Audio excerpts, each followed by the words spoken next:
Com 25 anos, já no livro da Justiça Divina se lhe haviam escrito mais de 25 maldades. Olá, sejam muito bem-vindos ao canal Liber Audiolivro. Eu sou a Giovana e hoje vou ler a trova segunda da obra A Dama Pé de Cabra, do escritor português Alexandre Herculano. Vamos à leitura. Nota da narradora. Por se passar na Idade Média, o autor utiliza muitas palavras que se referem a objetos da época. Assim, para facilitar, inseri as principais palavras do vocabulário na descrição dos vídeos. Caso você tenha alguma dúvida, por favor, coloque nos comentários. Trova segunda. Capítulo 1. Era um dia ao anoitecer. Dom Enigo estava à mesa, mas não podia cear, que grandes desmaios lhe vinham ao coração. Um pajem muito mimoso e privado, que em pé diante dele esperava seu mandar, disse então para Dom Enigo: Senhor, por que não comeis? Que hei de eu comer, Brearte, se meu senhor Dom Diogo está cativo de mouros, segundo rezam as cartas que ora dele são vindas? Mas seu resgate não é a vossa mofina. 10.000 peões e 1.000 cavaleiros tendes na mesnada de Biscaia. Vamos correr terras de mouros. Serão os cativos resgate de vosso pai. O perro del rei de Leão fez sua paz com os cães de Toledo, e são eles que têm preado meu pai. Os condes e potestades do rei Tredo e Vil não deixariam passar a boa hoste de Biscaia. Quereis vós, senhor, um conselho, e não vos custará nem mealha? Dize lá, Brearte. Por que não ides à serra procurar vossa mãe? Segundo ouço contar aos velhos, ela é grande fada. Que dizes tu, Brearte? Sabes quem é minha mãe e que casta é de fada? Grandes histórias tenho ouvido do que se passou certa noite neste castelo. Éreis vós pequenino e eu ainda não era nada. Os porquês destas histórias, isto Deus é que o sabe. Pois dir-te-ei eu agora. Chega-te para cá, Brearte. O pajem olhou de roda de si, quase sem o querer, e chegou-se para seu amo. Era a obediência e ainda mais, certo arrepio de medo que o faziam chegar. Vês tu, Brearte, aquela fresta entaipada? Foi por ali que minha mãe fugiu. Como e por quê, aposto que já t'o hão contado. Senhor, sim, levou vossa irmã consigo. Responder só ao que pergunto. Sei isso, agora cala-te. O pajem pôs os olhos no chão de vergonha, que era humildoso e de boa raça.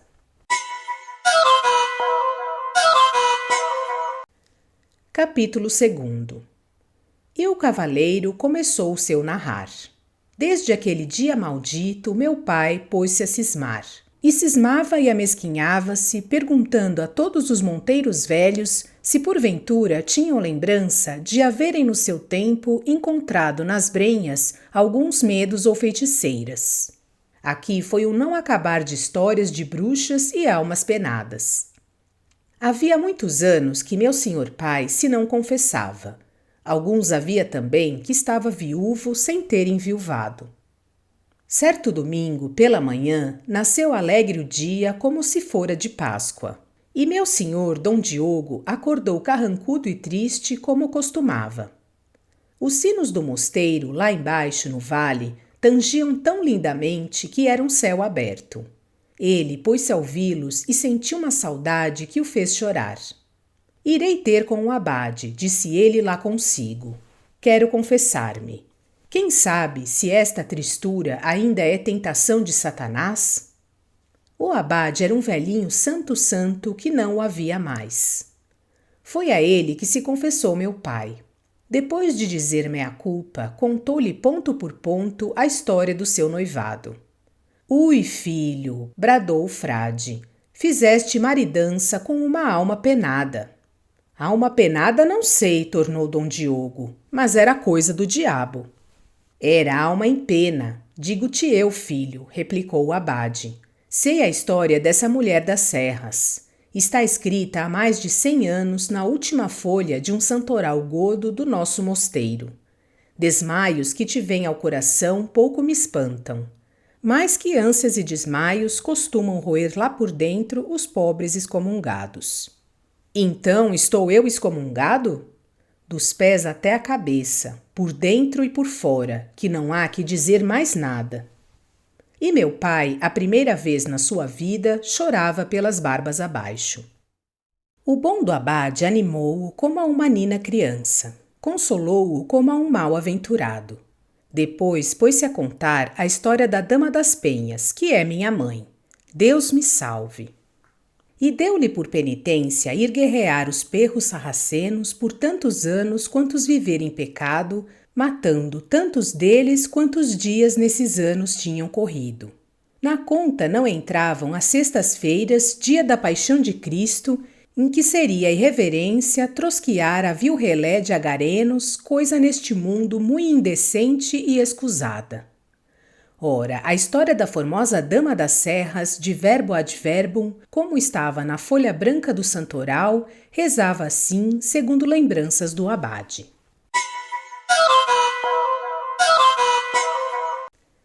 Capítulo 3.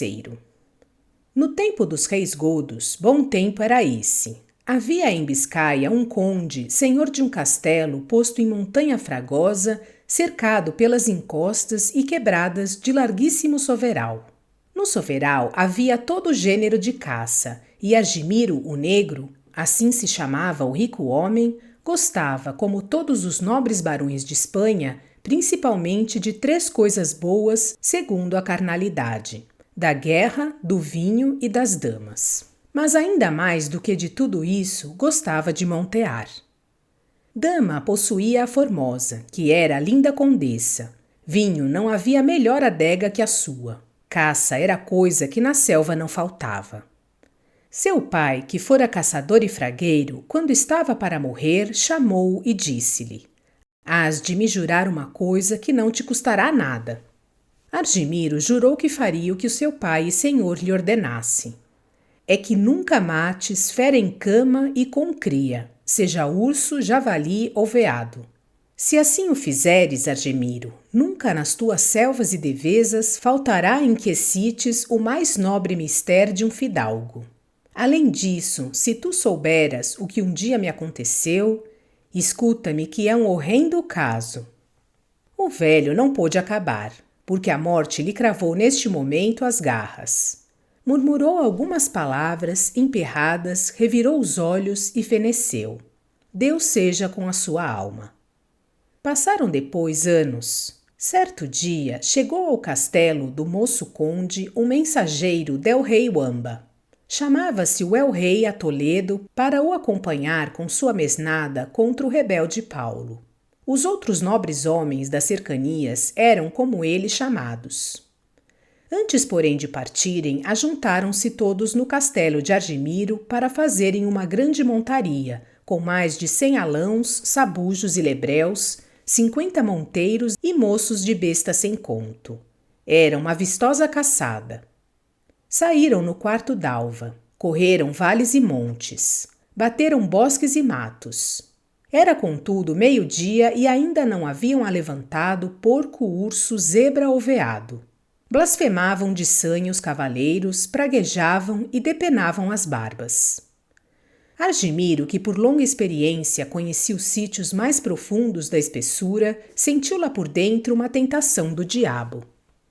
Os meus hóspedes, pensava ele, não partirão sem beberem alguns canjirões de vinho sobre 1 ou 2 peças de caça.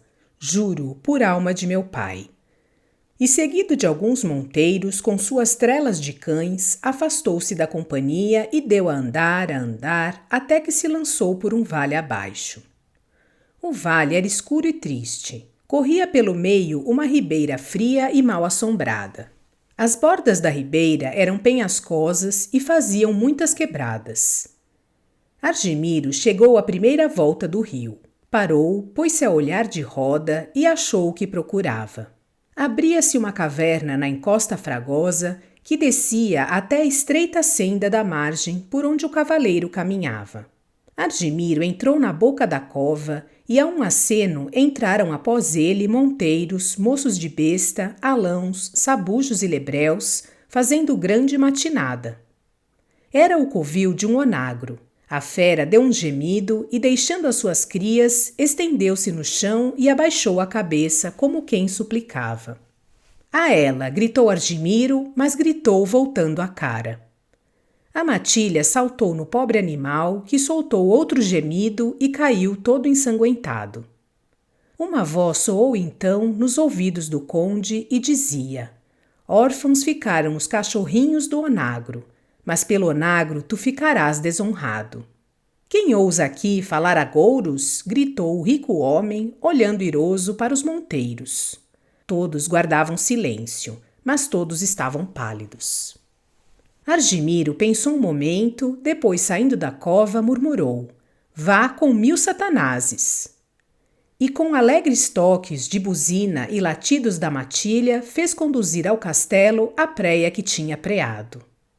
E tomando o seu girifalte prima em punho, ordenou aos monteiros fossem dizer aos nobres caçadores que dentro de 2 horas voltassem, porque achariam em seu passo comida bem aparelhada. Depois, seguido dos falcoeiros, começou a encaminhar-se para o solar, lançando nebris e falcões e ajuntando caça de volateria que a havia por aqueles montes mui basta.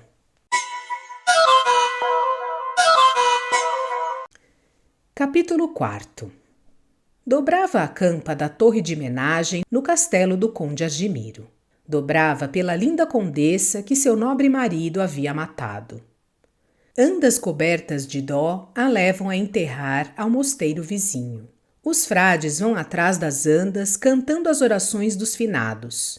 Após os frades vai o rico homem, vestido de grossa estamenha, cingido com uma corda e rasgando pelas sarças e pedras os pés que levava descalços. Por que matou ele sua mulher e por que ia ele descalço? Eis o que a esse respeito refere a lenda escrita na folha branca do santoral.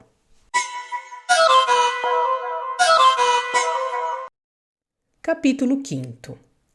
2 anos duraram guerras del rei Wamba.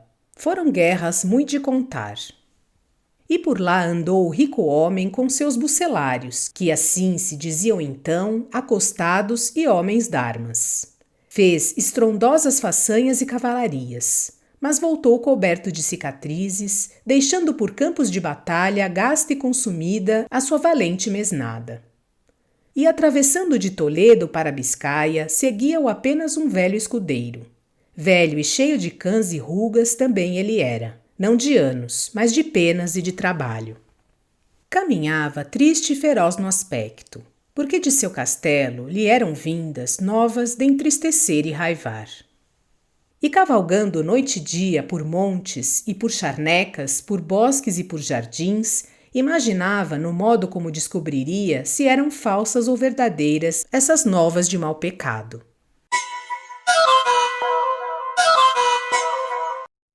Capítulo 6.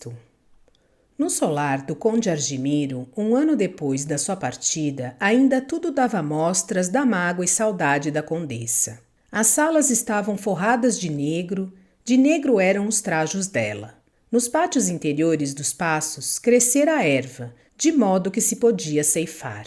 As reixas e as gelosias das janelas não se haviam tornado a abrir. Descantes dos servos e servas, sons de saltérios e harpas tinham deixado de soar. Mas ao cabo do 2º ano, tudo aparecia mudado. As colgaduras eram de prata e matiz. Brancos e vermelhos os trajos da bela condessa. Pelas janelas do paço restrugia o ruído da música e dos saraus, e o solar de Argimiro estava por dentro e por fora alindado. Um antigo vílico do nobre conde fora quem destas mudanças o avisara. Doíam-lhe tantos folgares e contentamentos. Doía-lhe a honra de seu senhor pelo que ele via e pelo que se murmurava.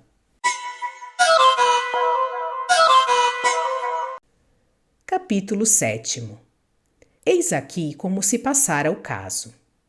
Longe do condado do ilustre barão Argimiro o Negro, para as bandas de Galiza, vivia um nobre gardingo, como quem dissesse infanção, gentil homem e mancebo chamado Astrigildo Alvo. Contava 25 anos. Os sonhos das suas noites eram de formosas damas. Eram de amores e deleites. Mas ao romper da manhã, todos eles se desfaziam, que ao sair ao campo não havia senão pastoras tostadas do sol e das neves e as servas grosseiras do seu solar. Destas estava ele farto. Mais de 5 tinha enganado com palavras, mais de 10 comprado com ouro, mais de outras 10, como nobre senhor que era, brutalmente violado.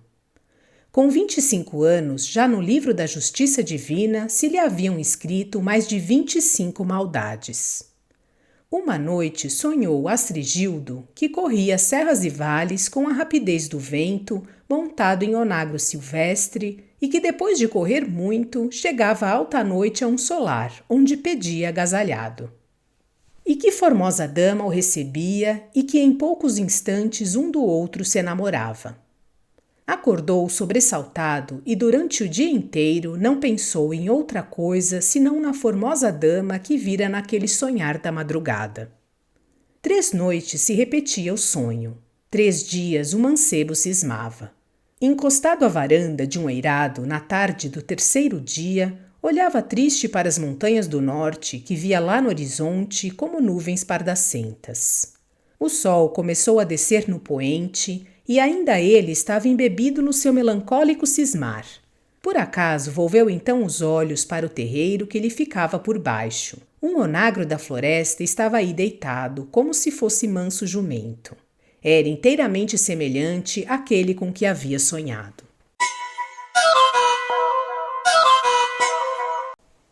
Capítulo 8. Sonhos de 3 noites a fio não mentem. Astrigildo desceu à pressa ao terreiro. Sem bulir pé nem mão, o onagro deixou-se enfrear e selar. E a Deus e a ventura, o mancebo cavalgou nele e deitou pela encosta abaixo. Cumpria-se tudo à risca. O onagro não corria, voava. Mas o céu começou de toldar-se com o anoitecer. A escuridão cresceu e desfechou em vento, trovões, chuva e raios. O mancebo perdia a tramontana e o onagro dobrava a carreira e bufava violentamente. Parou enfim a horas mortas. Sem saber como, Astrigildo achou-se junto das barreiras de um solar acastelado. Tocou a sua buzina, que deu um som prolongado e trêmulo, porque ele tremia de susto e de frio. Apenas cessou de tocar, a ponte levadiça desceu, muitos escudeiros saíram a recebê-lo entre tochas e as salas dos passos iluminaram-se. Era que também a condessa tinha por 3 noites sonhado.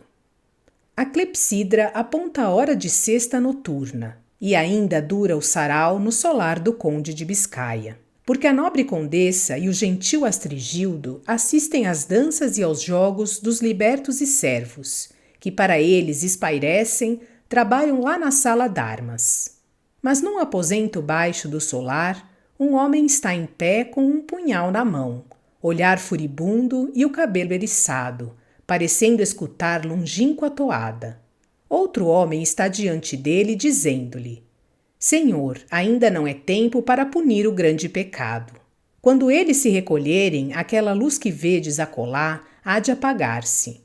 Subi então e achareis desimpedido o caminho secreto para a câmara, que é a mesma do vosso noivado. E o que falava saiu, e daí a pouco a luz apagou-se, e o homem dos cabelos hirtos e do olhar esgazeado subiu por uma íngreme e tenebrosa escada.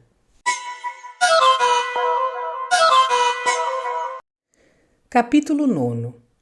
Quando pela manhã cedo o conde Argimiro, do seu balcão principal, ordenava que levassem o corpo da condessa a um mosteiro de donas, que ele fundara para aí ter seu momento, ele os de sua casa, e dizia aos homens de armas que arrastassem o cadáver de Astrigildo e o despenhassem de um grande barrocal abaixo, viu um onagro silvestre deitado a um canto do pátio.